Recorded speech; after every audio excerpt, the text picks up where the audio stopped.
Greetings, writers!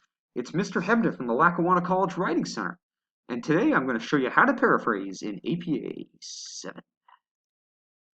So when you hear about paraphrasing, you probably think about putting something in your own words, right? But it's actually a little more than that. It's also about someone else's ideas. And you take those ideas and you have to mix up the order of the ideas in a paraphrase, as well as the order of the words, all while keeping the same meaning as the source. That sounds like a lot, but I'm going to show you it's not that bad. First of all, let's clarify what it means to put something in your own words.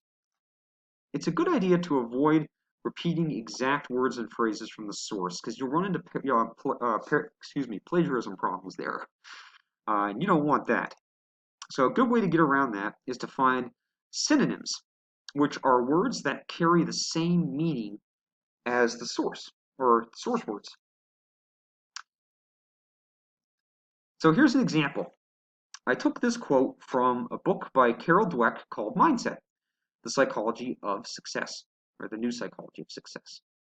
So what I did with this quote was I want to turn into a paraphrase. So I started looking through the quote and finding words and tried to find other words that were similar to them. So I started off here with based, is kind of like rooted. That's another word that's similar. I have a belief and attitude. Basic and fundamental. So you can almost go one to one here and come up with words, brainstorm them, and find words that kind of match. But I ran into problems with efforts. I couldn't come up with a one-to-one correlation, and that's okay. That happens. Just try to find a phrase that comes close to the same meaning.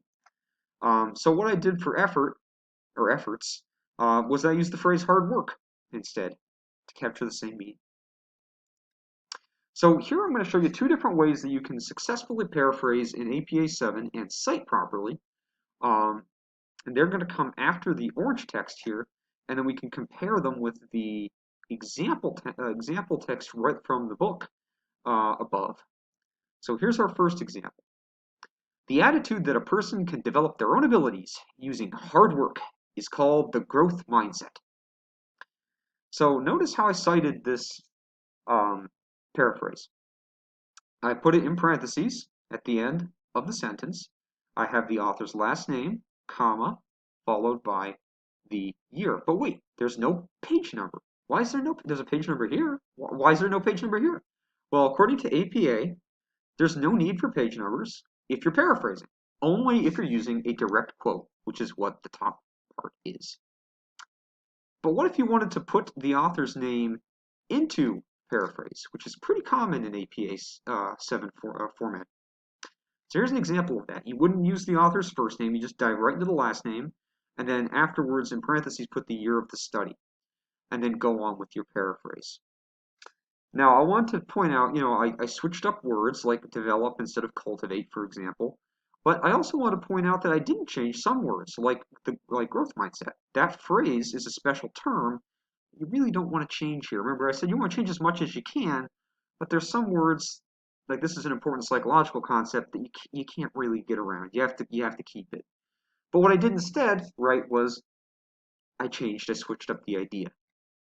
Instead of having the idea come at the beginning of the sentence as in the source, I had in both my paraphrases this idea come in at the end of the paraphrase. So in this way, I switch up not only the words, but also the ideas. So I wanted to show you a couple other ways to cite paraphrases if you have more than one author. So if you have two authors and you didn't include them in your paraphrase, you would put them in the in-text citation at the end of the paraphrase and separate them with an ampersand.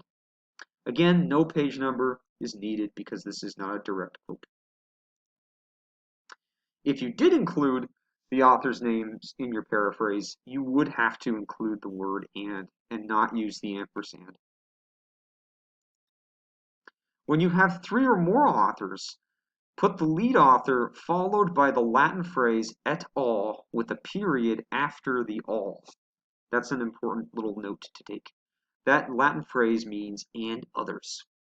So it pretty much stays the same whether you put the authors in the paraphrase or whether you put them in the in-text citation at the end. So both of these examples, you can pause the video and take a look at them further if you wish. All right, so why in the world are we paraphrasing anyway? So part of the reason why we do it is because APA likes it. Psychology as a field, as an academic field, or as psychology classes, prefer paraphrasing over direct quotations. Paraphrasing is also a great way to bring variety to your essays because it can put your supporting examples in your own words in a way that helps you keep the flow of your own language, keep the flow of your own voice, as we call it. It also helps if you need the ideas of the source, but you don't need the exact words. Here's a couple paraphrasing strategies. You can verbally or out loud talk through these ideas and try to put them into your own words. This is a really great way to do. You can do it with yourself or by yourself. I should say with others or by yourself. You can also take notes, all looking away from the source and then compare. Or you can do what I did in this video and paraphrase directly from the source material.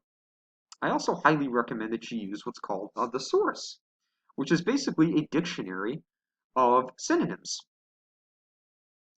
Believe it or not, out there on the interwebs, there is a thesaurus.com, which is like a search engine. You just type in the word that you want to find similar words to, and you'd search for them. So there's a great handy tool out there already available. I will put the link in the video description. All right, before I wrap up, I also want to give credit to all of the sources that I've cited for my examples. Purdue OWL, of course, and also the Writing Center at the University of Wisconsin-Madison, too. Lastly, feel free to check out the Lackawanna College Writing Center YouTube channel if you haven't already, or make an appointment at the Writing Center. We're always here to see you succeed. So keep up the great writing, everyone. Mr. Hebda out.